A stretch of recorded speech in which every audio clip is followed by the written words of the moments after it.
Le projet d'appui à la sécurité de l'eau et d'assainissement PASEA d'une valeur de 700 milliards de francs CFA a été lancé vendredi 22 novembre 2024 à Korogo par le ministre de l'Hydraulique, de l'Assainissement et de la Salubrité Bouaké Fofana. C'était en présence du ministre des Eaux et Forêts, Laurent Tiagba, et la directrice de la Banque mondiale pour la Côte d'Ivoire.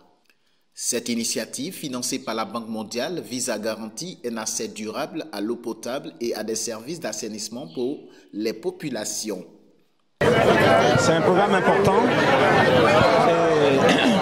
qui répond, n'est-ce pas, à la vision du chef de l'État, son Excellence M. Alassane Ouattara, de donner un accès universel, un accès de qualité à l'eau potable et à l'assainissement à tous les habitants de Côte d'Ivoire, où qu'ils se situent sur le territoire. Le secteur de l'eau et de l'assainissement, avec le lancement de ce programme, vient de bénéficier d'un financement important.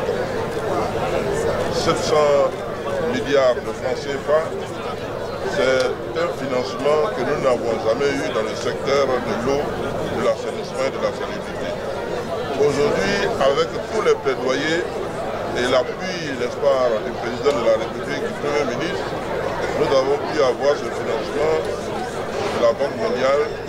Et c'est, comme je le dis et je le répète, c'est en synergie, c'est-à-dire le ministre de l'Hydraulique, de l'Assainissement et... Pour sa part, la directrice des opérations de la Banque mondiale pour la Côte d'Ivoire a salué cette initiative comme une première étape significative pour les populations en difficulté. Ce programme qui est de 1.2, c'est une première étape, n'est-ce pas?